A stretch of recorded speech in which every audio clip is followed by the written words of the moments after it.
They called him Black Horse, the deadliest Apache warrior the Arizona Territory had ever known, a ghost in the wilderness who could kill a man 100 different ways and disappear like smoke in the wind. His name alone made hardened frontiersmen wake in cold sweat. But on a scorching summer day in 1870, this feared warrior found something that would shake his world to its core. A white woman, half dead in the merciless desert, abandoned by her own people after disease claimed her family. What happened next would become a legend. Against every tribal law and tradition, Black Horse did the unthinkable. He took her as his wife. This isn't just a love story. This is the tale of how the most feared Apache warrior and a desperate white widow defied two worlds and changed the frontier forever. Before we continue, tell us where you're watching from and subscribe, because tomorrow's episode will reveal the moment that sealed their fate. The fever came like a thief in the night. Sarah Mitchell watched helplessly as it stole first her father's strength, then her mother's breath, and finally her young brother's life. Each rasping cough echoed through their modest cabin like a death knell, each drop of sweat on burning foreheads another countdown to the inevitable. She hadn't slept in 4 days, watching the disease consume her family one by one, turning their skin yellow as prairie grass in autumn. "Keep the Bible," her mother had whispered, pressing the worn, leather-bound book into Sarah's trembling hands.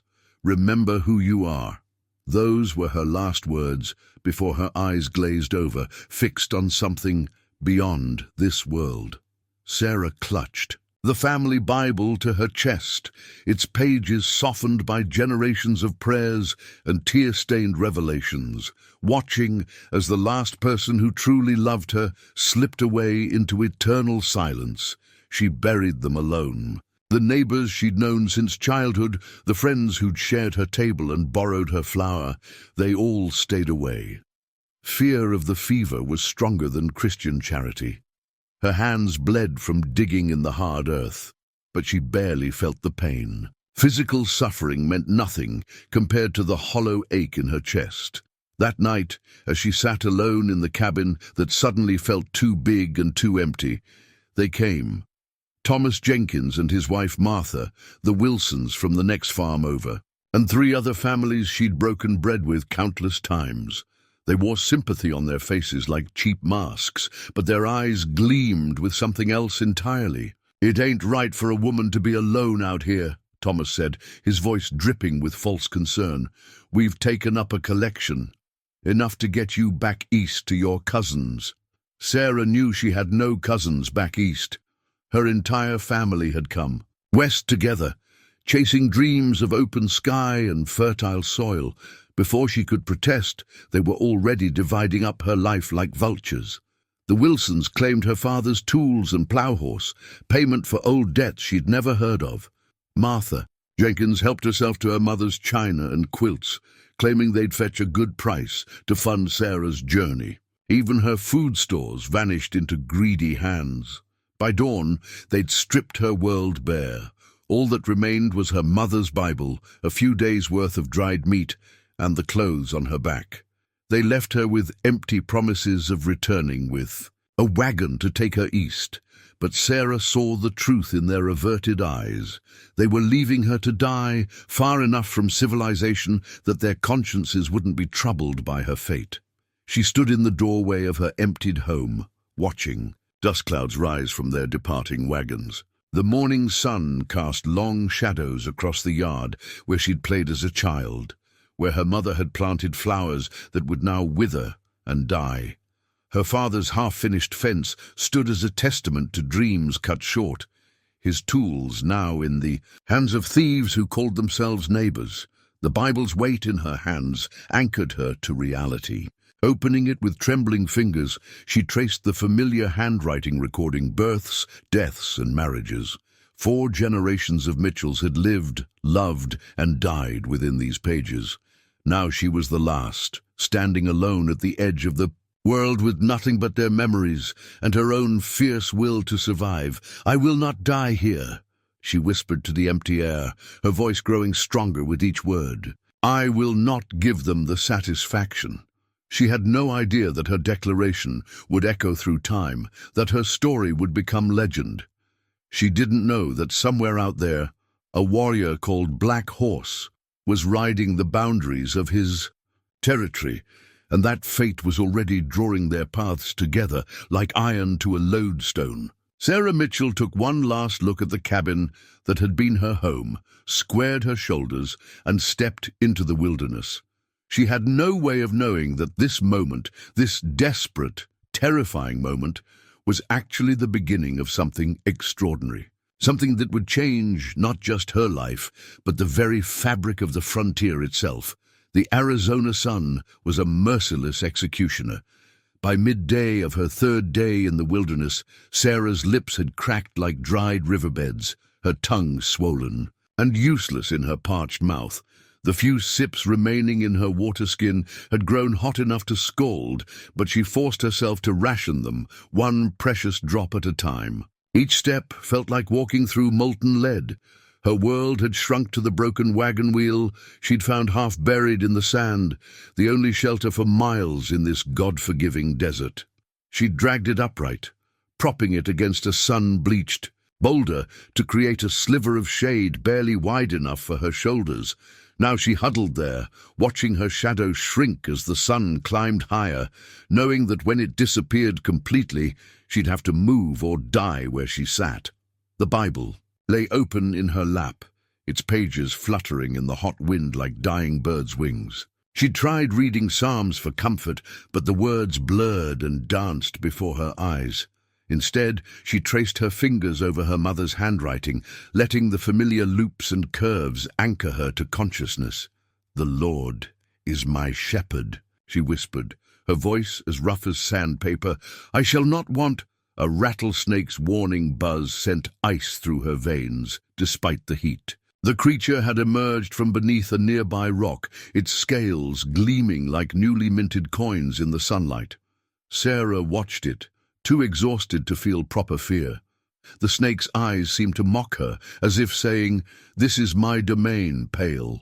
Evase. You don't belong here." She didn't belong here, but neither had she belonged in that cabin after everyone she loved had died. Perhaps she belonged nowhere now.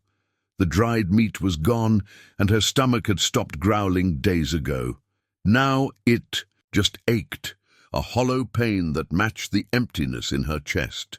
She'd tried eating prickly pear fruit, like she'd seen Mexican traders do, but her clumsy attempts had left her hands full of tiny thorns. They throbbed with every heartbeat, adding their voice to the chorus of her body's complaints. As the sun began to set, painting the sky in colors so beautiful they hurt her eyes, Sarah saw something that made her heart stop.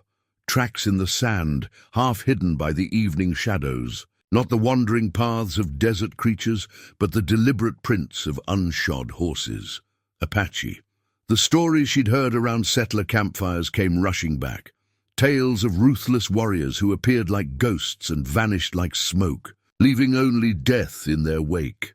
They said an Apache warrior could track a mouse across bare rock, could survive for weeks on nothing but what the desert provided. They said the most feared among them was a shadow that rode a black horse. Demon who'd never lost a battle, she should have been terrified. Instead, a strange calm settled over her. If death was coming, let it come quickly. Better a warrior's arrow than this slow baking under an indifferent sun. But something deeper than fear or resignation stirred in her chest, something that had been born in the ashes of her family's death and tempered in the betrayal of her neighbors. Survival, raw, animal determination to keep breathing, keep moving, keep fighting until there wasn't a single breath left in her body. Using the wagon wheel for support, Sarah forced herself to her feet. The world swam around her, but she remained standing. The tracks led west toward the distant mountains that shimmered like a mirage in the dying light. Where there were riders, there must be water. She took one step, then another. The Bible she tucked into the rough sack that held her few remaining possessions. Its weight against her back was both burden and comfort as she stumbled forward. The sun dipped below the horizon, and the first stars began to appear in the darkening sky.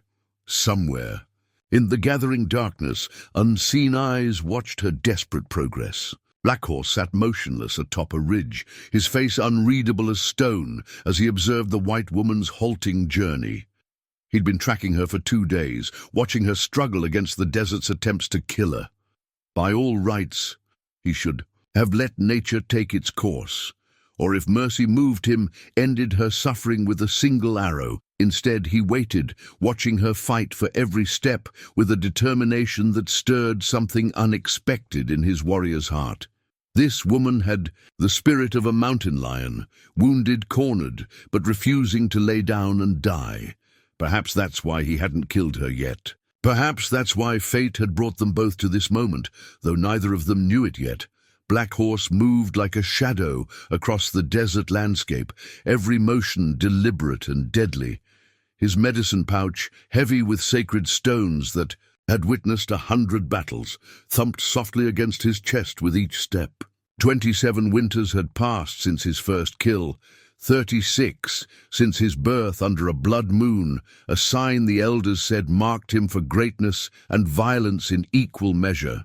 The stories they told of him around settler campfires weren't stories at all, but memories that woke their children screaming. He'd earned every whispered tale, paid for his reputation in blood and fire. When the bluecoats came hunting Apache scalps, Black Horse taught them why men fear the dark. When rival tribes tested his people's boundaries, he sent their warriors, home with scars they'd never forget. The desert itself seemed to bow to his will, revealing secrets to him that it kept hidden from lesser men.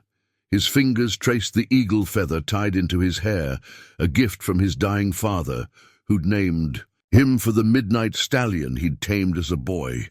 "Their black horse runs between 2 worlds," the old man had said. "Neither day nor night can claim him." At the time, Black Horse hadn't understood.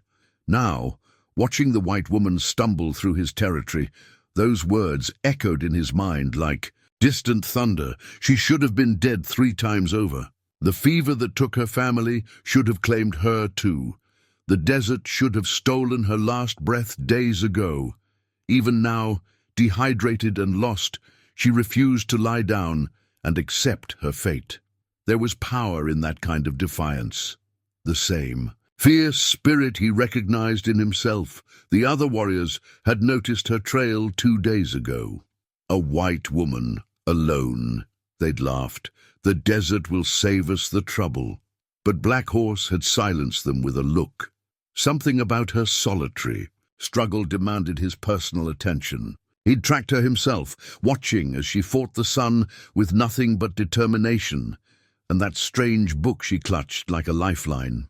From his vantage point high on the ridge, he watched her now through eyes that had spotted eagle feathers. At 1,000 paces, her dress, once fine enough for Sunday church, hung in tatters. Her skin had turned angry red where the sun had punished it, and her movements were those of someone walking the knife edge between life and death. Yet there was a grace in her suffering, a dignity that even impending death couldn't strip away. He touched the stones in his medicine pouch, feeling their ancient power thrumming against his palm. Each one held a memory, his first buffalo hunt, his vision quest, the day he became war chief. The spirits had guided him true through every battle and raid, but now they whispered something different, something that made his warrior's heart beat with unfamiliar rhythm. A hawk screamed overhead, and Black Horse read the signs in its flight. The spirits were speaking, though their message was clouded. This woman's presence in his territory was no accident. The desert had led her here for a purpose, just as it had led him to witness her desperate journey. His horse, black as a starless night, shifted restlessly beneath him. The animal sensed its master's unusual hesitation. Never before had Black Horse waited so long to decide a trespasser's fate. One signal from him would end this strange vigil. A single arrow, a quick death, more mercy than most whites could expect in Apache territory. Instead, he watched. The sun began to sink, painting the desert in colors no white man had words for. Soon the cold would come, bitter as a spurned lover's curse. The woman stumbled again, caught herself, forced another step. Blood stained her tracks now. Her feet were leaving pieces of themselves on the merciless ground.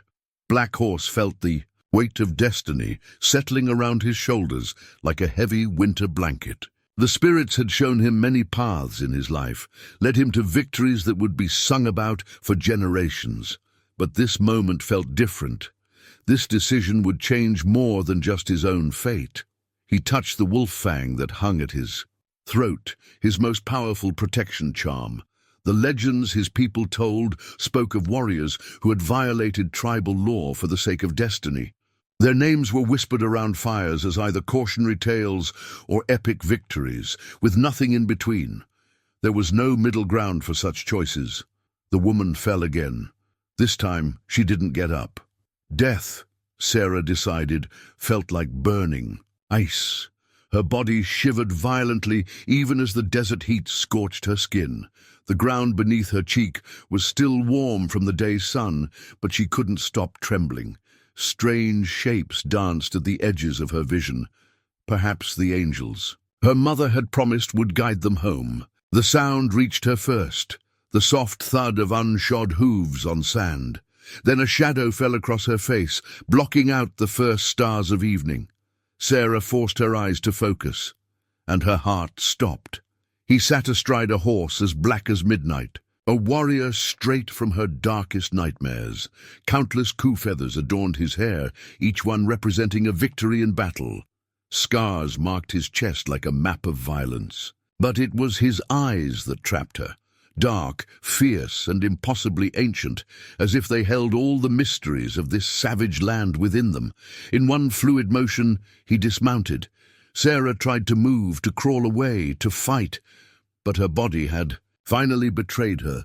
She could only watch as he approached, his steps silent as a hunting cat's. He carried a water skin made of deer hide, worn smooth by years of use. The sight of it made her parched throat constrict painfully. "If you're going to kill me," she whispered through cracked lips, "be quick about it." The warrior's expression didn't change, but something flickered in those bottomless eyes. He knelt beside her, and Sarah smelled leather, horse, and desert sage. With movements that seemed impossibly gentle for hands that had known so much violence, he lifted her head and pressed the water skin to her lips. The first drop of water felt like life itself flooding back into her body. She wanted to gulp it, desperately, but his strong hands controlled the flow, preventing her from drinking too quickly. When he finally pulled the water skin away, Sarah felt tears cutting trails through the dust on her cheeks. "Why?" she managed to ask. He said nothing, but reached down and lifted her as easily as if she were a child. The world spun dizzyingly around her as he placed her on his horse. His hands were calloused but careful, positioning her securely before mounting behind her. The horse's warmth seeped into her bones, and she felt consciousness slipping away. Again, the last thing Sarah registered was the warrior's arm around her waist, solid as iron, holding her steady as they began to move through the gathering darkness. She should have been terrified. This man was everything she'd been taught to. Fear. Instead, she felt something impossible. Safe. Black Horse felt the exact moment the woman's body went limp against him. He adjusted his grip, keeping her secure as his horse picked its way through the desert night. The decision had been made. The instant he saw her fall, the spirits had placed her in his path for a reason, and he would not ignore their will. But as he rode through his territory with this white woman in his arms, Black Horse felt the weight of taboo pressing down on him like a physical thing. No Apache warrior had ever taken a white woman into the tribe, not to keep, not to protect. To do so was to invite the anger of both worlds down upon his head. Yet something about her refused to let him ride away. Perhaps it was the way she'd faced death without begging or weeping. Perhaps it was the quiet dignity she'd maintained, even as the desert tried to strip it from her. Or perhaps it was something deeper, something that spoke to the part of him that had always stood apart, even among his own people. The water skin bounced lightly against his leg as they rode. now half empty from saving her life. It was an old thing given to him by his mother before her death. She had told him it would show him the way when his path seemed darkest. At the time, he'd thought she meant it would help him find water in the desert. Now he wondered if she'd seen something. More, ahead lay the Apache camp, and with it, a decision that would change everything. His people would expect him to either kill her or ransom her back to the whites. Instead, he was about to do something unprecedented. The thought should have troubled him more than it did. The woman stirred slightly in his arms, muttering something in her fever dreams. Without thinking, Black Horse tightened his hold, offering what comfort he could. In that simple gesture, he felt the future shifting like sand in a storm. There would be no turning back from this path once he took it. His horse seemed to sense his thoughts, picking up speed as if eager to reach whatever destiny awaited them. The stars wheeled overhead, ancient and indifferent to the drama unfolding beneath them. But Black Horse felt their weight like countless eyes, watching to see what would happen when the most feared Apache warrior brought home the one thing he'd never been expected to capture: hope. Dawn broke over the desert like shattered glass, sharp edges of light cutting through the night's remaining shadows. Sarah drifted between consciousness and fever dreams, aware only of the steady rhythm of hoofbeats and the iron-strong arm that held her upright. Every breath brought the scent of leather, sage, and something wild, the essence of the warrior who had become her unlikely savior. Black Horse felt the woman's fever burning through her skin like a brand. They needed to stop. She wouldn't survive another day of riding in this condition.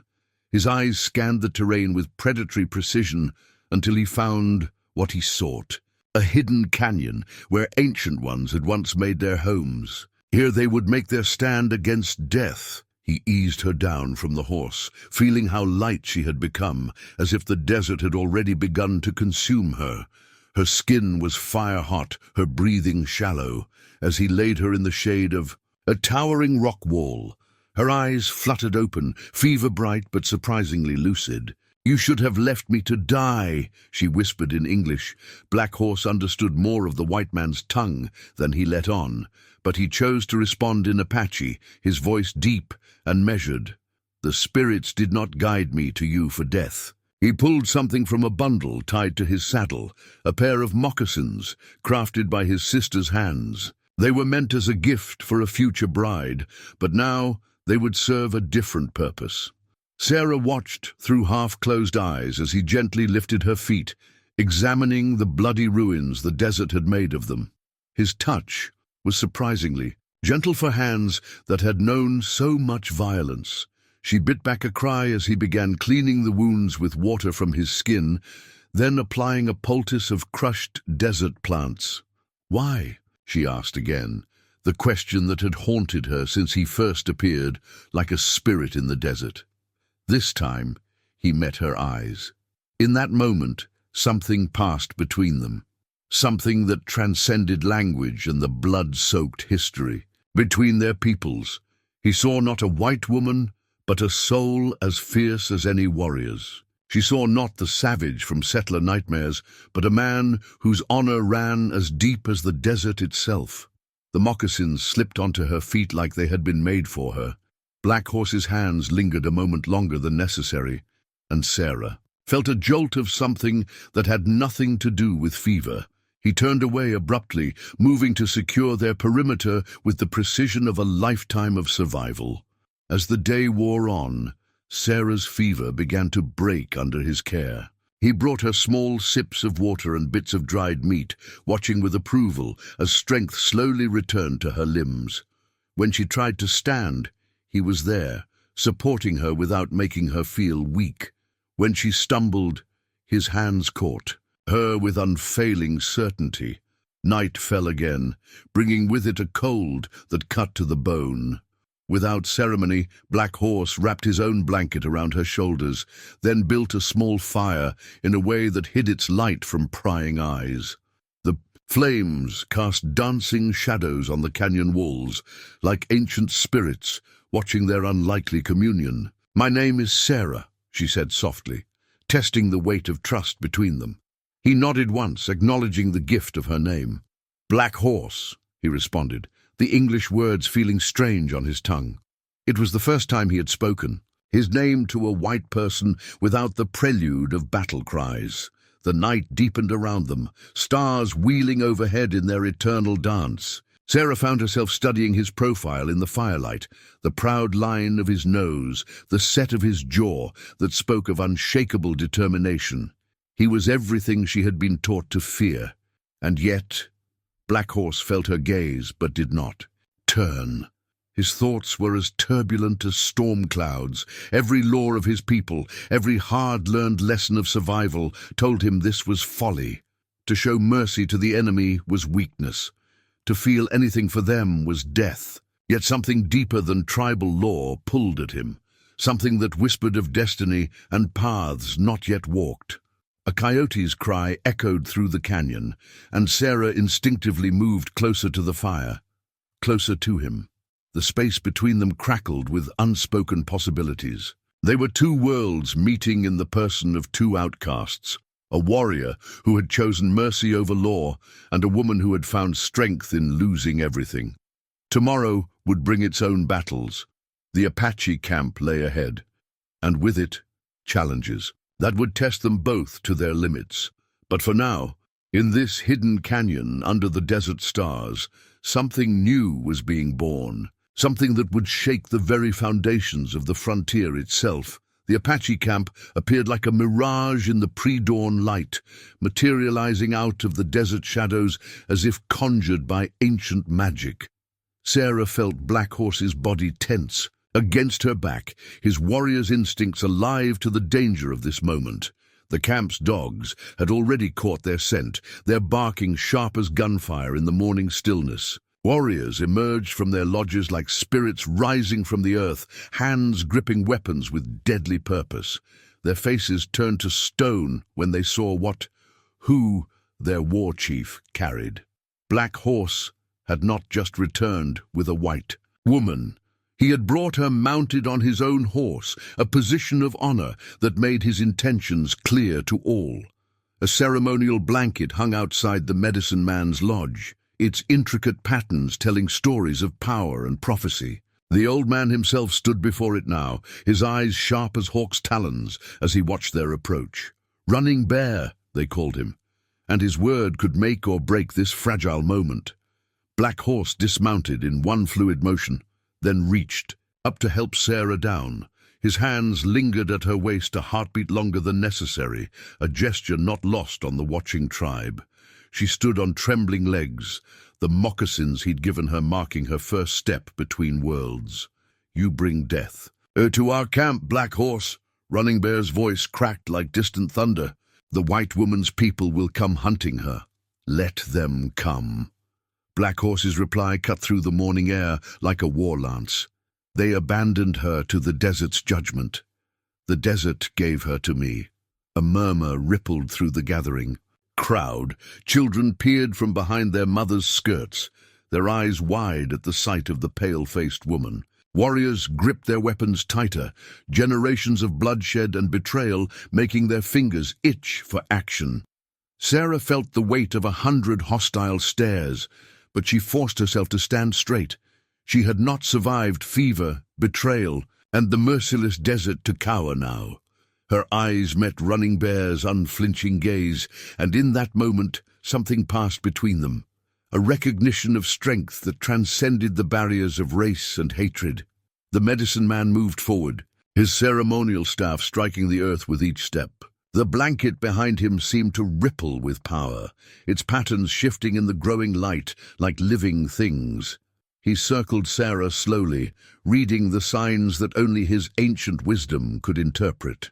"She walks with death," he declared finally, his voice carrying to every corner of the camp, but not as its victim. "Death fears her."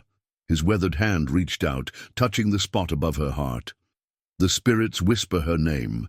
They say she is meant to be here." Black Horse's hand had never left the small of her back, a touch that anchored her to this moment, to this impossible reality. Now he stepped forward, his voice ringing with authority that no warrior would dare challenge. "She is under my protection. Any hand raised against her strikes at me." The words hung in the air like smoke from a signal fire. Every person in the camp understood their weight. Black Horse had never taken a wife, had never shown interest in any woman, Apache or otherwise. His dedication to warfare was legendary. Now he stood ready to kill for a white woman, to die for her if necessary. Running Bear lifted his staff, and the blanket behind him caught the first real rays of sunrise, its colors blazing like fire. "The spirits have spoken through signs and dreams," he announced.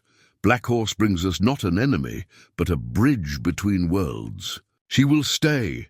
The tension in the camp broke like a fever.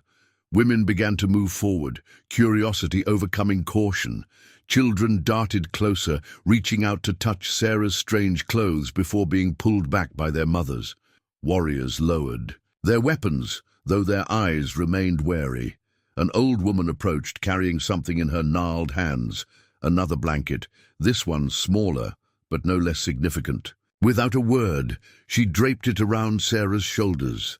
The gesture was clear to all. She was being claimed by the tribe, marked for protection. But as the camp slowly returned to its morning routines, Sarah felt the weight of what was to come. She had been given a chance at life, but survival would require more than just breathing. She would have to become something entirely new, neither fully white nor Apache, but something in between. Like the blanket now warming her shoulders, she would have to weave herself into the fabric of this new world. Black Horse watched it all with unreadable eyes, but his hand never left her back. In that touch lay everything unsaid between them. Promise and warning, protection and possession. The sun climbed higher, burning away the last shadows of dawn, but some shadows would remain. They had won this first battle, but the war for survival was just beginning. Blood dripped from Sarah's hands onto the clay pot she was learning to make, each crimson drop a testament to her determination. The rough clay had torn her soft palms. Raw, but she refused to stop. Around her, the Apache women watched with a mixture of curiosity and growing respect. She had been at it since dawn, failing again and again, but never once complaining. "Your hands are too soft, Grey Dove," Black Horse's sister said in halting English, "like a child's." There was no mockery in her voice, only statement of fact. She reached down, taking Sarah's bleeding hands in her own calloused ones. "But they will learn, like your heart must learn." Sarah watched as Grey Dove demonstrated the technique again, her skilled fingers coaxing the clay into perfect submission. The older woman's hands told a story of survival, each scar, each hardened patch, speaking of years of labor and determination. These were the hands that built life in the desert, that turned nothing into something, death into survival. The clay remembers, Grey Dove continued, switching to Apache. Though Sarah understood only a few words, the meaning flowed through the movement of Grey Dove's hands. "It remembers every touch, every intention. Make it with fear, it breaks. Make it with strength." The pot took shape, like magic beneath her fingers. From across the camp, Sarah felt Black Horse's eyes on her. He stood with his warriors, preparing for a hunt, but his attention kept straying to her lessons. Their gazes met briefly, and something electric passed between them. Since that first night in the canyon, they had barely spoken, yet something profound was growing in the silence. A sharp pain brought Sarah's attention back to her work. Blood welled from a new cut, but this time she smiled. Each wound was a lesson. Each scar would be a story.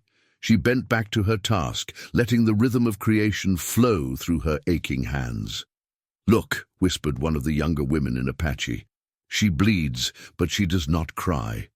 The words carried to where Stonecatcher, one of the tribal elders, sat watching with hawkish eyes. The old woman had opposed Sarah's presence from the start, seeing her as a threat to their way of life. Now she watched as this white woman's blood mixed with the sacred clay of their ancestors. "Blood means nothing," Stonecatcher spat. "The Clay may accept her offering, but her spirit remains white. She will bring death to us all. Grey Dove's hands stilled on her own pot. The spirits guide Black Horse's heart, she answered calmly. Would you question their wisdom? The tension crackled like lightning before a storm. The women stopped their work, watching the confrontation unfold. Sarah might not understand all the words, but she felt the weight of this moment.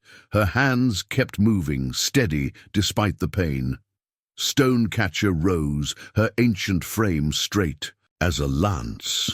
I question the wisdom of a warrior who thinks with his loins instead of his head. This white snake will strike when we least expect it. Her kind always do. The words had barely left her mouth when Black Horse materialized between them, silent as a shadow and twice as dangerous. His presence sent a ripple of tension through the gathering. He said nothing, but his hand rested casually on his knife, a gesture that spoke volumes. "My brother," Grey Dove said softly, "the Old One speaks from fear, not wisdom." Sarah stood slowly, her bloody hands cradling the imperfect pot she had created. With deliberate care, she walked to Stonecatcher and held out her creation. The old woman's eyes widened at this unexpected gesture. "I bleed into your clay," Sarah said in careful Apache, words she had practiced in secret. "I learn your ways. I am not here to destroy. I am here to become." A profound silence fell over the camp. Even the wind seemed to hold its breath. Stonecatcher stared at the offered pot, at the blood-marked clay that dared to bridge two worlds. Slowly, her weathered hands reached out. The pot passed between them like a peace offering, like a promise. Stonecatcher's fingers traced the uneven edges, reading the story of Sarah's struggle in every flaw and triumph. Finally, she looked up, her ancient eyes boring into Sarah's soul. "The clay accepts you," she said in perfect English, shocking everyone present. "But the true test is yet to come. Pray you are strong enough when it does." Black Horse's hand had never left his knife, but now tension bled from his shoulders. He looked at Sarah with something like pride, though his warrior's face revealed nothing to the casual observer. She had passed this test, but Stonecatcher was right. Greater challenges lay ahead. Sarah's hands throbbed with honest pain, and her heart beat with honest fear. But as she met Black Horse's gaze again, she felt something else growing stronger than both, a determination that ran deeper than blood, than clay, than the very earth beneath their feet. She would become something new here, something neither white nor Apache had seen before. The desert wind picked up, carrying with it the scent of coming change. In the distance, storm clouds gathered over the mountains, promising either destruction or renewal. Only time would tell which. The hunting knife felt foreign in Sarah's hand, its bone handle smooth from generations of Apache warriors' grips. Black Horse had presented it to her at dawn, before the entire tribe, his eyes holding hers with an intensity that made her breath catch. The message was clear. Today she would prove her worth or die trying. 3 days, Running Bear had announced, his voice carrying across the hushed camp. 3 days alone in the desert. Return with a deer, or do not return at all. The challenge had come from Thunder Eyes, Black Horse's rival since childhood. "If she wants to be Apache," he had sneered, "let her hunt like Apache." The words were carefully chosen. Not a direct challenge to Black Horse's authority, but a test no warrior could refuse on behalf of one they protected. Now Sarah stood at the edge of the camp, the knife at her hip feeling heavier than any Bible she'd ever carried. The tribe had gathered to witness her departure, their faces unreadable in the purple light of dawn. Stonecatcher's words echoed in her mind, "The true test is yet to come." Black Horse stood apart from the others, his face carved from stone. Protocol demanded he stay behind. This was her trial alone. But when he'd handed her the knife, his fingers had brushed hers for a heartbeat longer than necessary, and in that touch she'd felt everything he couldn't say. "The knife remembers," he had whispered in Apache, words meant for her alone. "It knows the way home." Sarah took her first step away from camp, then another. She didn't look back. though every fiber of her being yearned to see Black Horse won. Last time. The sun rose behind her like a ball of fire, casting her shadow long across the desert floor, a shadow that seemed to stretch between two worlds. Thunder Eye's voice carried on the morning wind. The coyotes will grow fat on white flesh today. Sarah's hand tightened on the knife's handle, but she kept walking. She had learned enough Apache to understand the mockery and enough of their ways to know that responding would show weakness. Instead, she let the rising sun guide her into the desert's embrace, her moccasined feet silent on the harsh ground. The first day tested her body. The second day tested her mind. By the third day, Sarah understood that this trial was testing her very soul. The desert had stripped away everything she thought she knew about survival, about herself. The knife at her hip had become more than a weapon. It was a lifeline, a connection to the man who had saved her and the people she desperately wanted to call her own. She had tracked a deer since dawn, following signs Black Horse had taught her to read in their brief moments together. Blood from her cracked lips dripped onto the parched earth, but she barely noticed. The deer's tracks were getting fresher. It was close. The animal appeared like a spirit through the heat waves. A young buck, strong but not too large for her to handle. Sarah's world narrowed to this moment, to the space between heartbeats. The knife seemed to sing in her hand, calling for blood. Everything Black Horse had whispered to her in stolen moments came rushing back.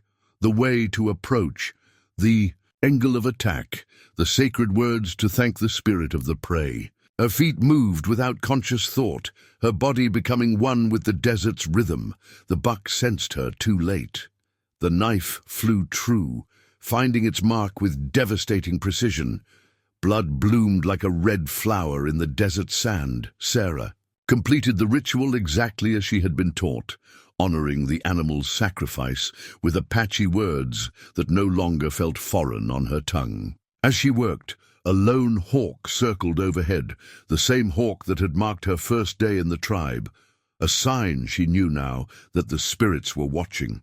The sun was setting when she walked back into camp, the deer's carcass across her shoulders. Blood had dried on her face like war paint, and her eyes held a wildness that made even the warriors step back.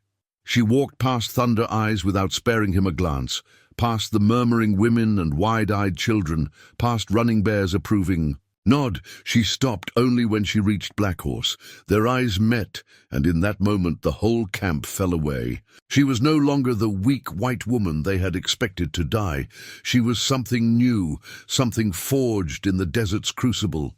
Without a word, she laid the deer at Black Horse's feet. Then she drew the knife, its blade still stained with her triumph, and offered it back to him, handle first.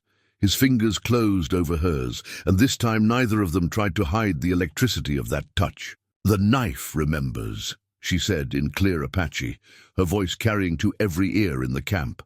"And so do I."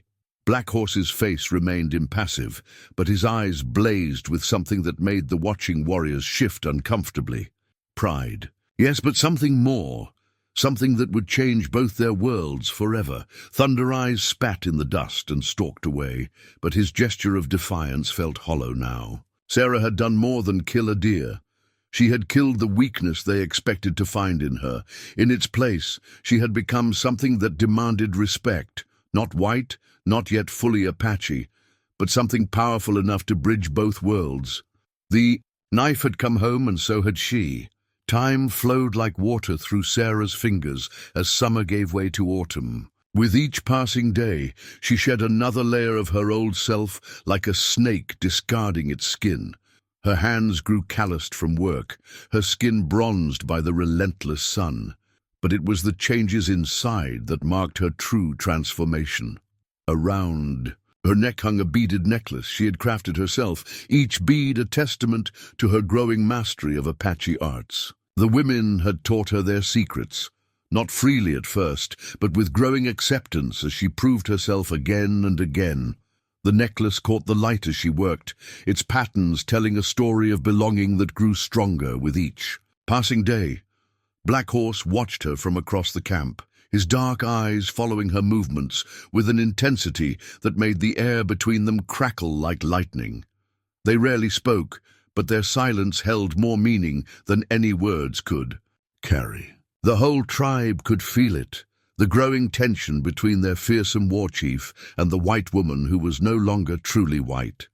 "He burns for you," Grey Dove said one evening as they worked together, stripping meat from a fresh kill. "Like the sun burns the earth," Sarah's hands stilled on the bloody knife. "And the tribe burns with anger because of it," she replied in Apache that now flowed smoothly from her tongue. Grey Dove laughed, a sound like wind through canyon walls. "The tribe fears change, but change comes anyway, like winter follows summer." She touched the beaded necklace at Sarah's throat. "You wear our ways well, pale sister, perhaps too well for some." As if summoned by her words, Thunder Eyes stalked past their working area, his face dark with barely contained rage. Since Sarah's triumph with the deer, his challenges had become more subtle, but no less dangerous. He whispered poison in the ears of other warriors, speaking of tradition and the anger of the spirits. But Sarah was no longer the frightened woman who had stumbled out of the desert. She met his glare with steady eyes, her bloody hands never pausing in their work.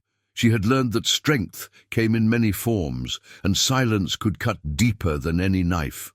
That night, as the camp settled into darkness, Sarah felt a presence behind her. She didn't need to turn to know it was Black Horse. Her body hummed with awareness of him, like a compass needle finding true north. "Walk with me," he said softly in Apache. They moved away from the camp in silence, their footsteps matching rhythm without conscious thought. The desert night enfolded them in star-studded darkness, offering the illusion of privacy. When they reached a cluster of ancient rocks, Black Horse stopped. "The council meets tomorrow," he said, his deep voice carrying undertones of tension. She had learned to read. "They will decide your fate." Sarah's hand went to her beaded necklace, finding strength in its familiar weight. "My fate was decided the day you found me in the desert." He turned to her then, and the look in his eyes stole her breath. Moonlight carved his features in silver and shadow, making him appear more spirit than man. His hand rose, fingers hovering, just above her cheek without touching. "I am War Chief," he said, each word weighted with unspoken meaning. "I take what I want, but this—" His hand dropped to her necklace, grazing the skin beneath. "This must be given freely." Sarah felt the tremor that ran through his powerful frame, felt the iron control that kept him from pulling her closer. This warrior who could kill without hesitation, who commanded with absolute authority, was letting her choose. The moment stretched between them like a bowstring drawn taut. In the distance, a wolf howled, a lonely sound that echoed the yearning in their hearts. Sarah knew what accepting him would mean. The tribe might tolerate her presence, but taking their war, chief as her man, would set fire to a powder keg of resentment and tradition. Yet as she stood there, breathing in his scent of leather and sage, feeling the heat of his body like a promise in the cool night air, Sarah realized some fires were worth the burning. She had not survived fever, betrayal, and the desert's trials. To cower from this, her hand rose to his chest, feeling the thundering of his heart beneath her palm. The beads of her necklace caught the moonlight, throwing patterns across his skin like stars falling to earth. In that touch, she felt the future, shifting, realigning itself around this moment. "Some things," she whispered in his language, "are worth more than tradition." The sound he made was more animal than human. His control, legendary among the tribe, cracked like desert earth in drought, but still he held back, waiting for her final choice, offering her this last chance to turn away. Sarah Mitchell had died. In the desert, what remained was something new, something that burned as fierce and wild as the warrior before her. She leaned forward, pressing her lips to his in answer to all his unspoken questions. The stars wheeled overhead, bearing witness to a moment that would change the destiny of two peoples. Neither of them saw the shadow that slipped away from behind. The rocks, or knew that Thunder Eyes now had the weapon he had been waiting for. The council fire burned like a living thing, casting writhing shadows across faces carved from stone and prejudice. Sarah stood before the tribal elders, her heart thundering in her chest, but her spine straight as a warrior's lance.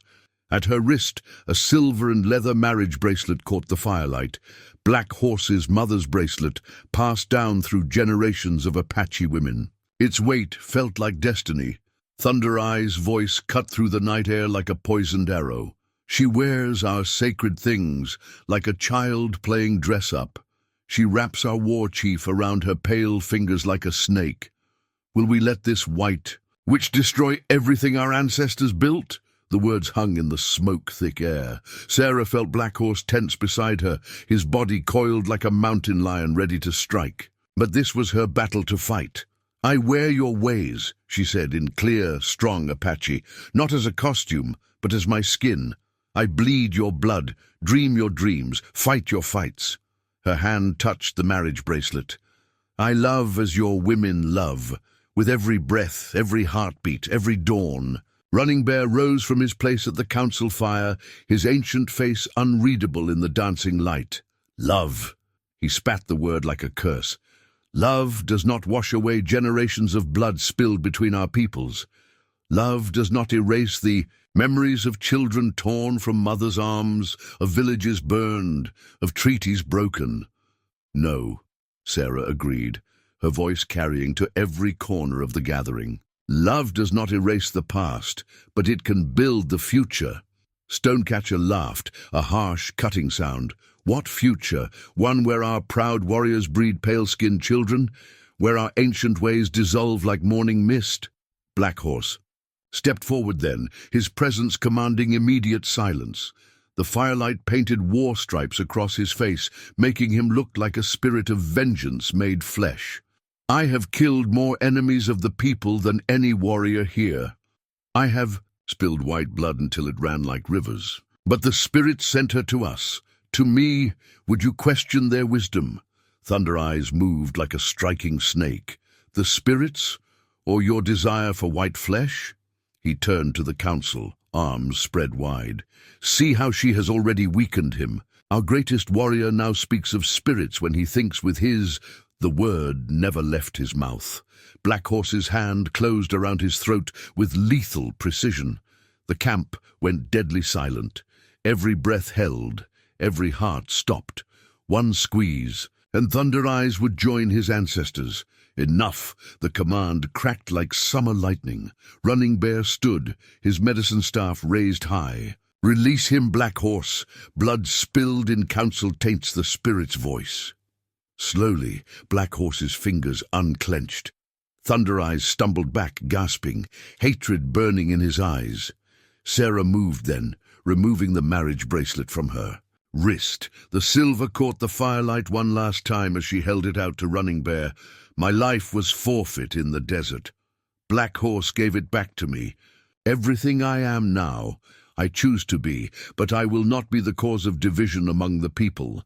If the council says I must go, I will go." The bracelet dangled between them like a question.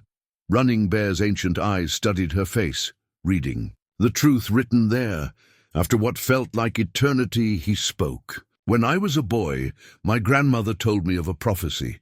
She spoke of a time when the wolf and the deer would drink from the same stream, when ancient enemies would forge new paths." He took the bracelet from Sarah's trembling fingers. "I did not understand then. Perhaps I do now." He turned to face the gathered tribe.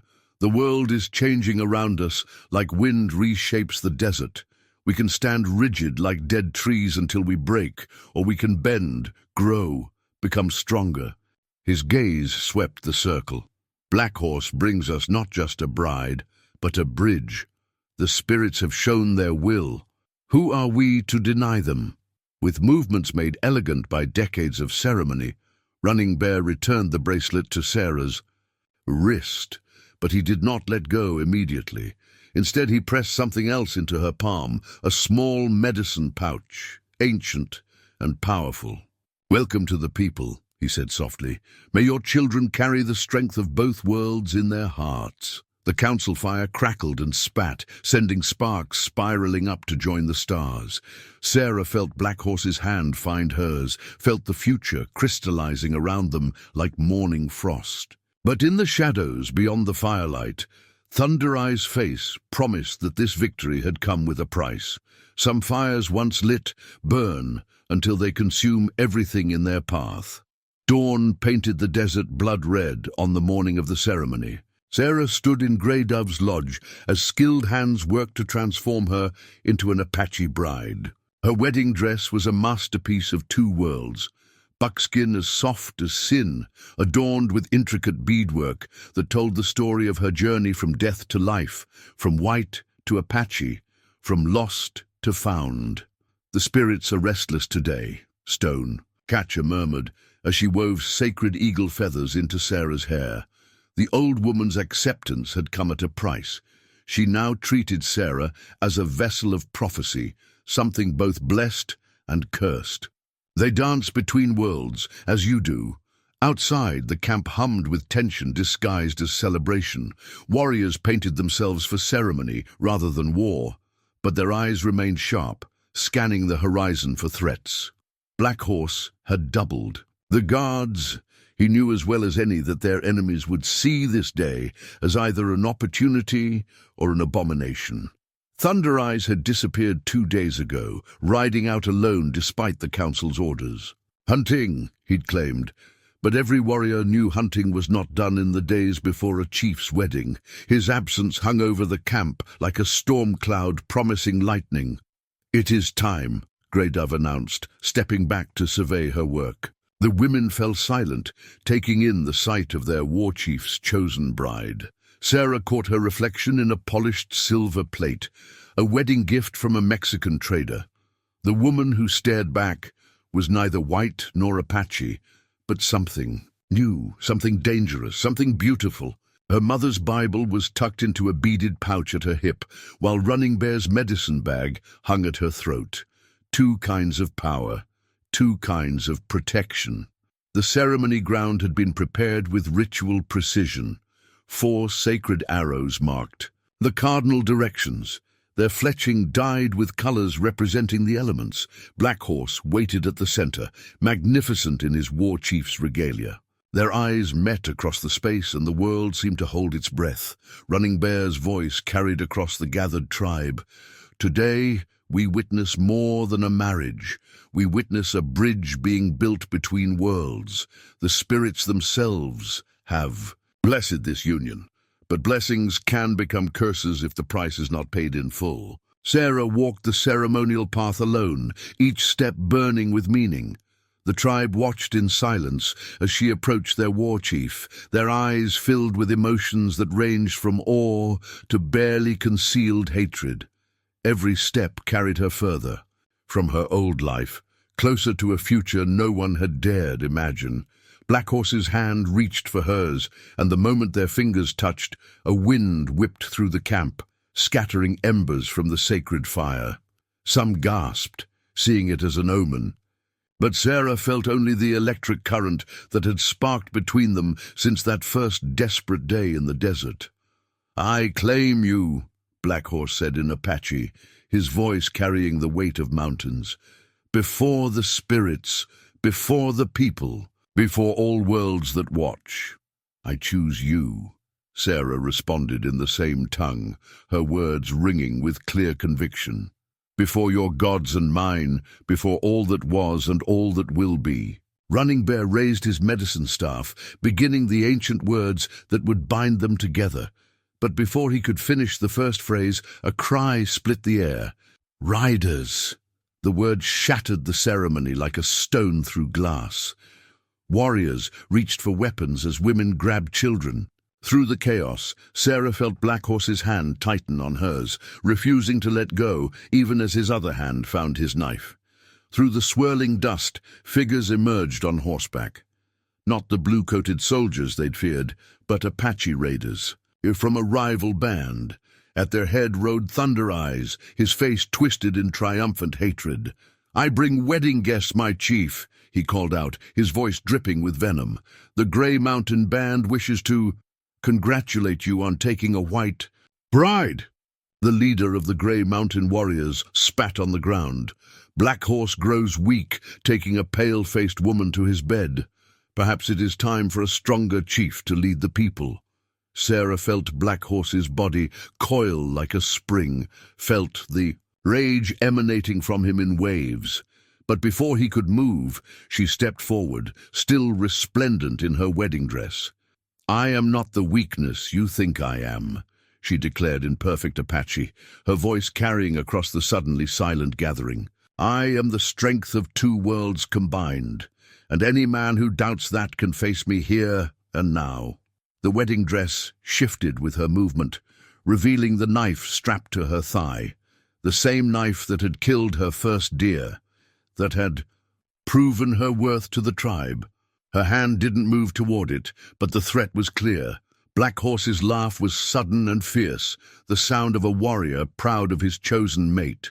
The Grey Mountain raiders shifted uneasily in their saddles, unprepared for this white woman who spoke like an Apache and carried herself like a war chief's wife.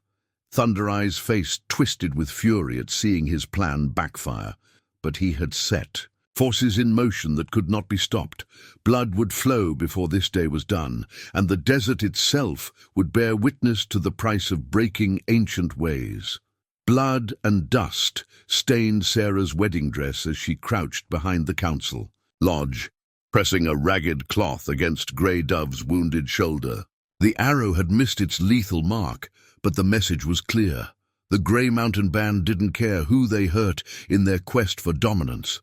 In her hands, she clutched a weathered map stolen from a dead cavalry scout, a map that showed the true reason for Thunder Eye's treachery. Blue marks indicated soldier camps, red marks showed planned settlement sites, and there in the middle, marked for destruction, was their home. "They come," Grey Dove whispered through pain-clenched teeth. "Not just the Grey Mountain dogs, but the bluecoats too. Thunder Eyes has sold us to both sides." Outside, war cries split the air as Black Horse's warriors engaged the raiders. The sound of gunfire, strange and terrible among the traditional weapons, confirmed their worst fears. The Grey Mountain band had traded with white merchants for rifles breaking sacred laws. "Your man fights like a demon." Grey Dove managed a weak smile, her eyes fixed on the battle beyond the lodge. "But even demons can fall." Sarah's hands never stopped working on the wound as her mind raced. Black Horse was the greatest warrior the tribe had ever known, but even he couldn't fight a war on two fronts. The cavalry would come with their cannons and repeating rifles, and behind them would come the settlers with their plows and fences and laws. A shadow fell across them. Thunder Eyes, his face twisted in a mockery of triumph. "See how your choices poison us all, white woman. The chief's woman should be tending his wounds, not hiding with the weak." Sarah rose slowly, letting him see the bloody knife in her hand, not a weapon, but the tool she'd been using to treat. "Grey Dove, you speak of poison?" Her voice carried the deadly calm she'd learned from Black Horse. "You who run to our enemies with your mouth full of lies, who bring guns among a people who still honor the old ways?" "The old ways," Thunder Eyes spat. "The old ways are dead.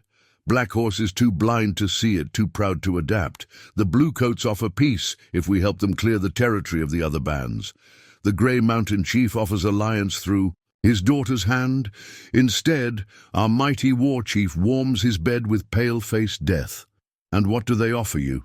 Sarah's words cut like winter wind. "A chance to be chief? A few coins?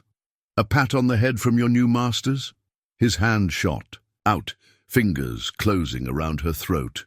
But Sarah had learned more than just words from her time among the Apache. The knife moved without conscious thought, opening a line of red across his chest, not deep enough to kill, but enough to make him stumble back in shock. "I learned the old ways," she said, advancing on him. "I learned them with my blood and sweat. And tears. What have you learned from your new friends except treachery?" A war cry shattered the moment. Black Horse's voice, calling his warriors to him. Thunder Eye's face contorted with rage and fear. "It doesn't matter," he snarled. "The soldiers come. The settlers come. Change comes. Your death will be the spark that lights the fire." He turned to flee, but Sarah's voice stopped him. "You're right about one thing. Change comes, but not the way you think." She snatched up the map, letting him see it clearly. "The blue coats betrayed you already. They deal with the grey mountain band too, promising them the same things. You're not an ally, you're a tool, and tools get discarded." Doubt flickered in Thunder Eye's face as his eyes traced the map's markings. The evidence of his own manipulation was written there in blue and red lines. The cavalry's plans to pit the Apache bands against each other, then sweep in to claim the territory once they'd weakened themselves with fighting. A horn blew in the distance. 3 sharp blasts. The grey mountain raiders were pulling back. Thunder Eyes stood frozen, caught between his hatred and the brutal truth Sarah had shown him. "Choose now," Sarah said, pressing the bloody knife into his hands. "Die for their lies or live for your people's truth." The sound of hoofbeats grew closer, Black Horse returning from the fight. Thunder Eyes looked at the knife, at the map, at the woman who had become more Apache than he was. In that moment, the future balanced on a knife's edge, and the weight of his choice would echo through all their lives like thunder through canyon walls. The letter arrived with the dawn, carried by a half-dead Mexican trader who'd been paid in gold to deliver it. Sarah's hands trembled as she recognized the handwriting. Martha Jenkins, the woman who had helped strip her home bare and leave her for dead. "Dearest Sarah," the letter read, its false sweetness dripping like poison. "We were so relieved to hear you're alive, living among the savages. Your property remains in our safekeeping. Return to us, denounce the Apache, and all will be forgiven. The army promises safe passage. Refuse, and I fear what necessity will force them to do." Black Horse watched her face as she read, reading. The storm of emotions there, like he would read tracks in the desert. "They think they own you still," he said softly in Apache. "Like they think they own the earth and sky." Sarah crushed the letter in her fist. Through the lodge's entrance, she could see Thomas Jenkins and 3 other men from her old life, waiting at the edge of Apache territory under a white flag. They looked small and pale, like cave fish that had never seen the sun. "They own nothing," she answered in the same tongue, her voice hard as desert stone. "Not me, not this land, not even their own honor." But the sight of them had awakened something she thought long buried. Memories of Sunday socials, of civilized dinners, of a world where she had once belonged. The woman she had been whispered from that past, asking impossible questions about choice and belonging. "The bluecoats mass in the valleys," Thunder Eyes reported, entering the lodge without ceremony. His betrayal had been replaced by a bitter loyalty, born of the truth Sarah had shown him. They wait for her answer before they attack. Sarah felt the weight of the tribe's future pressing down on her shoulders. The settlers wanted her as a symbol, proof that the Apache could be broken, that civilization would triumph over savagery. Her refusal would give them the excuse they needed to attack. "If I go to them," she began. "No." Black Horse's voice cracked like a whip. He stepped close, his presence filling the lodge like storm clouds. "You are my woman, Apache woman. They will not take you." Sarah laid her hand on his chest, feeling the war drum of his heart. "My love," she said, the Apache words rich with meaning. "Sometimes the greatest victory comes from the deepest wound." A commotion outside interrupted them. Grey Dove burst into the lodge, her eyes wild. "The settlers, they bring something from before." Sarah followed her out into the harsh sunlight. Her heart stopped. There, held aloft by Thomas Jenkins like a battle standard, was her mother's old cross-stitched sampler. The one thing they hadn't stolen, the one thing she thought lost forever. "Your mother made this," Jenkins called out, his voice carrying across the divide. "Remember who you are, Sarah Mitchell. Remember your own kind." The sight of her mother's careful stitching, the prayers and promises sewn into every thread, hit Sarah like a physical blow. Black Horse's hand found hers, anchoring her to the present. They use your heart against you, he growled, like coyotes, using a wounded deer to lure its mate. But Sarah's eyes had caught something else. Behind the settlers, dust clouds rose on the horizon, cavalry troops moving into position. The sampler wasn't just a reminder of her past. It was a timer counting down to an attack. She straightened her spine, letting her Apache dress catch the sunlight. Let them see what she had become. Let them understand that their Sarah Mitchell was as dead as the woman who had stitched that sampler. "They don't want me back," she said, her voice carrying to both her old people and her new. "They want what my return would mean, the breaking of the Apache, the victory of their God over our spirits, the end of everything we are." Thunder Eyes moved to stand beside them, his face dark with understanding. "Then let them come. Let them learn that some things cannot be broken." The wind shifted, bringing the smell of soldier coffee and gun oil. Soon the hills would echo with war cries and rifle fire. But in this moment, Sarah felt the power of her position between two worlds. She was no longer the weak link they thought to exploit. She was the blade that would cut through their plans. "Tell them," she commanded Thunder Eyes in English. "Tell them Sarah Mitchell died in the desert. Tell them Black Horse's woman sends them back to their masters with a warning. Any man who crosses our boundaries will feed the vultures." The settlers' faces twisted with shock and rage as Thunder Eyes translated. The sampler slipped from Jenkins' fingers, falling to the dust like a discarded life. Behind them, the cavalry. Troops began to move. The sun hung like a copper shield in the blood-red sky as Sarah stood in the neutral ground between two armies. Behind her, Black Horse and his warriors waited, their faces painted for war, their weapons hungry for blood. Before her, the United States cavalry sat astride their mounts, brass buttons gleaming, rifles at the ready. And there, between the lines, Thomas Jenkins held aloft a white flag of truce. Colonel Harrison Maxwell, the man who'd orchestrated this confrontation, urged his horse forward. His handlebar moustache twitched with barely concealed disdain as he looked down at her.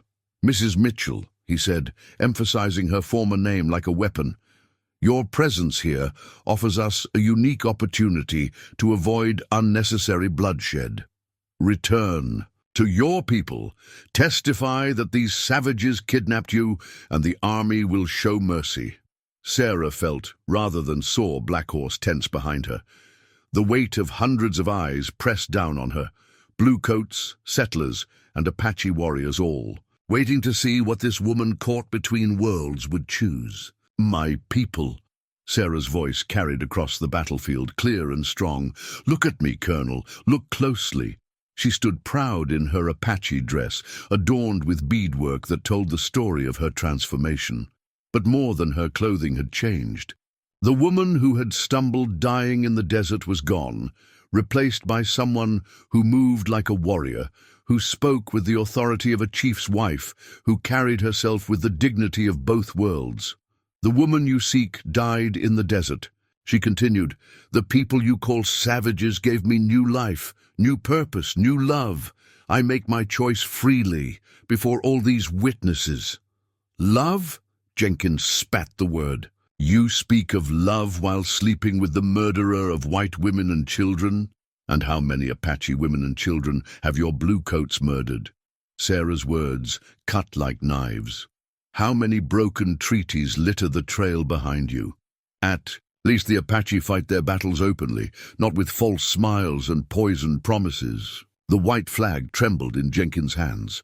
"Martha saved your mother's sampler," he tried one last time. "Your history—" "My history?" Sarah laughed, the sound echoing off the canyon walls. "My history is written in the sand where you left me, to die. My future." She turned to look at Black Horse, their eyes meeting across the space between armies. "My future is written in the stars that guided me home." Colonel Maxwell's face hardened. "Then you leave us no choice. When we attack, you'll die with them." "If you attack," Sarah's voice dropped to a deadly whisper that nevertheless carried to every ear. "You'll find that I've learned more than just Apache ways. I've learned their secrets. Every waterhole you count on, poisoned. Every canyon you would plan to use, trapped. Every native scout you hired, loyal to us." The colonel's horse shifted nervously under him, sensing its rider's unease. Sarah pressed her advantage. "Look around you, Colonel. You're surrounded by ghosts, Apache warriors, who've fought in these lands since before your grandfather was born. They know every rock, every shadow, every way to kill a man without him ever seeing their face." Thunder Eyes materialized beside her, his previous betrayal transformed into fierce loyalty. He translated her words into Apache, and war cries erupted. From unseen warriors in the hills, the cavalry horses startled, some soldiers struggling to maintain control. "I make you this offer," Sarah declared. "Retreat. Tell your superiors that this territory is protected, not by savages, but by people who understand this land in ways you never will. Return with arms, and none of you will leave alive." The colonel's hand strayed toward his pistol. In that same instant, Black Horse's bow creaked with deadly promise, an arrow aimed at the officer's heart. One twitch would unleash hell. Sarah turned deliberately away from the colonel, walking back toward her chosen people. Each step felt like destiny, like the weight of two worlds balancing on the edge of her decision. Behind her she heard the colonel curse, heard the creak of saddle leather as he wheeled his horse around. "This isn't over," he shouted at her back. Sarah stopped but didn't turn. "You're right, Colonel. This is just the beginning. Spread the word. The woman you knew as Sarah Mitchell stands with the Apache, and we will not be moved." She reached Black Horse's side, felt his hand find hers. Together they watched as the cavalry slowly withdrew, their blue coats disappearing into the desert haze, like a bad dream fading in the morning light. But even as the immediate threat receded, Sarah felt the weight of what was to come. This was no ending. It was a declaration of war, and she had just become its central figure, a bridge transformed into a battlefield, a woman whose choice would echo through the years like thunder through these ancient canyons. The first attack came 3 days later, as the moon hung pregnant and full in the desert sky. Not from the cavalry. They were still licking their wounds and plotting, but from the Grey Mountain Band, thinking to curry favor with the Bluecoats by striking first. Sarah crouched beside Black Horse in the shadows of their sentry position, watching the enemy warriors slip through the canyon below like oil on water. Her hand rested on the knife at her hip, while his fingers caressed his bowstring with a lover's touch. "They think us weak," he whispered in Apache, his breath warm against her ear. "They think my white woman has made me soft." A wry smile touched Sarah's lips. "Let them think it. The fox kills best when the rabbit believes it's sleeping." The attack was brutally swift. Black Horse's warriors fell upon the Grey Mountain Band. Like wolves on sheep, their knowledge of the terrain turning the canyon into a killing ground. Sarah moved among the wounded afterward, her hands steady as she worked, her mother's teachings of mercy blending with Apache healing ways. The captured Grey Mountain war chief knelt before them, bound but unbowed. His eyes burned with hate as they fixed on Sarah. "You pollute our bloodlines with your white witch," he spat at Black Horse. "The spirits will curse your seed." In answer, Sarah drew a small clay pot from her medicine bag. The tribal marks on it proclaimed its origin. Grey. Mountain Make captured in a raid years ago. "Your own mother made this pot," she said in perfect Apache. "I learned its story from the patterns. I learned your ways, learned to respect them. But you—" She let the pot drop, shattering on the rocks. "You break your own traditions by dealing with those who would destroy us all." She pressed the shards into his hands. "Go back to your people. Tell them what you saw here. Tell them how Black Horse's white woman knows their craft, honors their ways, while their own chief sells them to the Bluecoats for empty promises." Thunder Eyes, standing guard nearby, barked a harsh laugh. "I told them the same thing once, before I learned the taste of my own fool's medicine." The war chief's fingers closed around the broken pottery, blood welling where the sharp edges cut his palm. Something shifted in his eyes, recognition, perhaps, of a truth he'd been refusing to see. But there was no time to press the advantage. A scout burst into the camp, his horse lathered with effort. "Riders, many riders, the blue coats come with cannon." Black Horse was moving before the words faded, shouting orders that sent the camp into controlled chaos. Sarah felt her heart tear as she watched mothers bundling children onto horses, old ones gathering sacred items, warriors preparing for what might be their final battle. "You know what must be done," Black Horse said, turning to her. His face was painted for war, but his eyes held the same fire that had drawn her from the beginning. Sarah nodded. They had prepared for this, had known it would come. While the tribe scattered to their prepared positions in the high country, she would lead a smaller group to execute a desperate plan. She mounted her horse, feeling the weight of responsibility, settle around her shoulders like a familiar blanket. Thunder Eyes and 5 other warriors would ride with her, once enemies, now bound by a common cause. "If we fail," Thunder Eyes said quietly, "the people die." "Then we don't fail," Sarah replied, her voice hard as desert stone. Black Horse caught her reins before she could ride out, pulling her close. Their kiss tasted of war paint and destiny. "Return to me," he commanded. "Always," she promised, the word carrying the weight of 2 worlds in its syllables. They parted ways as the first light of dawn painted the sky. Black Horse leading the tribe to safety, Sarah riding toward danger. In her saddlebag, carefully wrapped in leather, lay their last hope, a peace pipe, its stone bowl carved with symbols from both Apache and white traditions. But this was no ordinary pipe of peace. Like Sarah herself, it held secrets that would change the shape of the coming battle. The thunder of cavalry hooves echoed through the canyons behind them. The game was on, and the stakes were nothing less than survival itself. Sarah touched the medicine bag at her throat, feeling the power of both her worlds pulsing within it. Before this day was done, blood would soak the desert sand, and the true meaning of loyalty would be written in the savage language of war. The canyon walls loomed like ancient gods as Sarah led her small band through the shadow-strewn passages. Behind them, the cavalry's advanced scouts were falling into her trap, following the obvious trail she'd left. Before them lay the place where everything would change, a narrow gorge the Apache called the Spirit's Throat. The peace pipe bounced against her thigh with each stride of her horse, its dual language engravings telling a story of peace while concealing its true purpose. Inside the hollow stem, written in Sarah's careful hand on thin paper, was a document that could save or doom them all, a treaty, but not the kind the blue coats expected.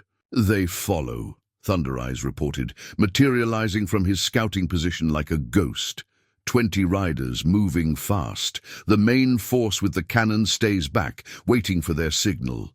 Sarah nodded, her face set like desert stone. "And our other guests?" "The Grey Mountain Chief keeps his word. His warriors wait in the high rocks. They've seen enough of blue coat treachery." The plan was audacious, born of Sarah's understanding of both worlds. While Black Horse led the cavalry to believe they were chasing the main tribe, she had orchestrated something unprecedented. A gathering of all the Apache bands who had suffered from broken treaties and blue coat lies. They reached the gorge. As the sun climbed toward its zenith, Sarah positioned her warriors with practiced precision, then drew out the peace pipe. Its surface caught the light like a promise. "Remember," she told them in Apache, "let them see only what they expect to see. A white woman gone native, seeking to broker peace. They'll be so busy watching for treachery from you, they won't see it coming from me." The cavalry scouts appeared at the gorge's mouth, led by a lieutenant whose fresh-pressed uniform marked him as new to frontier warfare. His eyes widened at the sight of Sarah, standing alone in the open with the pipe held high. "Mrs. Mitchell?" He urged his horse forward cautiously. "We've been searching for you." "I know what you've been searching for." Sarah replied, her English feeling strange after so long speaking Apache.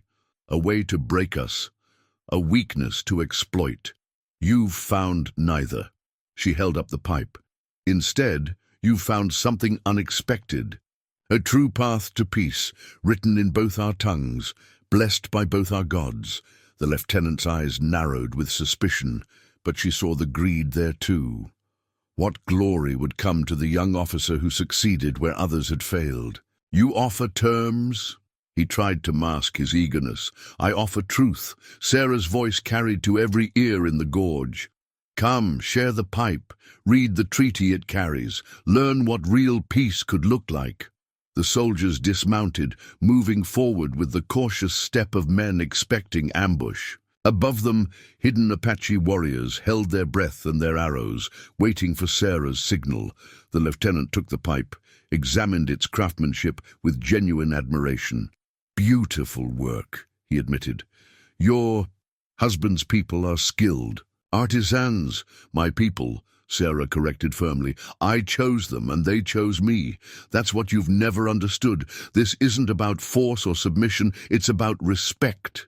She caught movement at the corner of her eye, more riders appearing.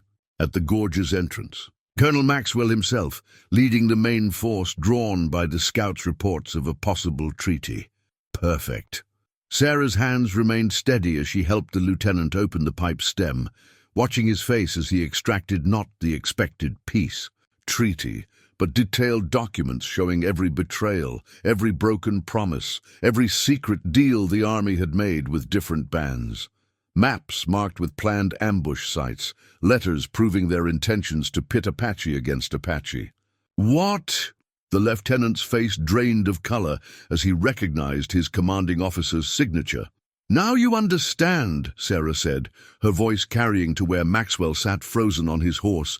You're not just facing one band today, you're facing all of us.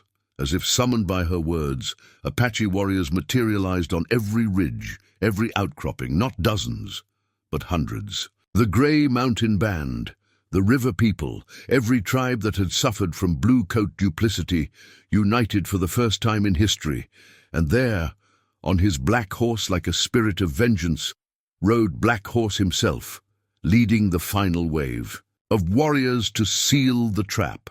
Maxwell's face purpled with rage. Kill them all, he roared, raising his pistol. But before he could fire, another voice rang out. The Gray Mountain war chief, standing tall on his ridge. No more, he shouted in clear English.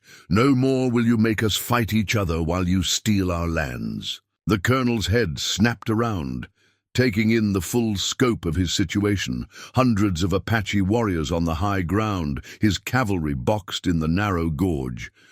And at the center of it all, a white woman who had turned his own tactics against him. You can't win, Sarah said quietly, but her voice carried like thunder. But you can live. Drop your weapons, return to your fort, and take this message.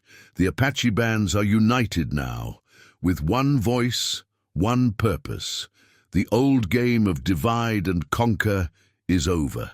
Maxwell's face worked through a range of emotions, rage, disbelief, and finally the beginning of understanding. His eyes met Sarah's, and she saw the moment he realized what she truly was, not just a white woman gone native, but something entirely new. A bridge between worlds, but one that would be crossed only with proper respect. The colonel slowly lowered his pistol. In that gesture, Sarah saw the future beginning to unfold. Not an easy peace, not a complete victory, but a chance for something different. Something that had never been possible before this moment. As the years flowed like water through the canyons, the story of the white woman who became Apache grew into legend. Around countless fires, mothers would touch the storyteller's necklace. A magnificent piece that combined Apache beadwork with Victorian cameos, and tell their children about the day death stalked the desert and found love instead. They would speak of Sarah, who came to them as weak as a spring fawn and grew strong as summer lightning, They told of Black Horse, the mightiest warrior who learned that the greatest strength sometimes lies in the power to change. Their love became a bridge between worlds, and their children carried the beauty of both in their blood. But it was more than just a love story. The day Sarah turned the Bluecoats' own tactics against them became a turning point in Apache history. The unity she helped forge between the bands held firm, creating a power that even Washington couldn't ignore. Where other tribes faced removal and reservation life, the united Apache nations maintained their sovereignty over vast territories. Thunder Eyes, once her bitterest enemy, became her strongest advocate. He would gather the young ones and show them the knife that had started it all, the one she'd used to kill her first deer, to prove her worth, to defend her new people.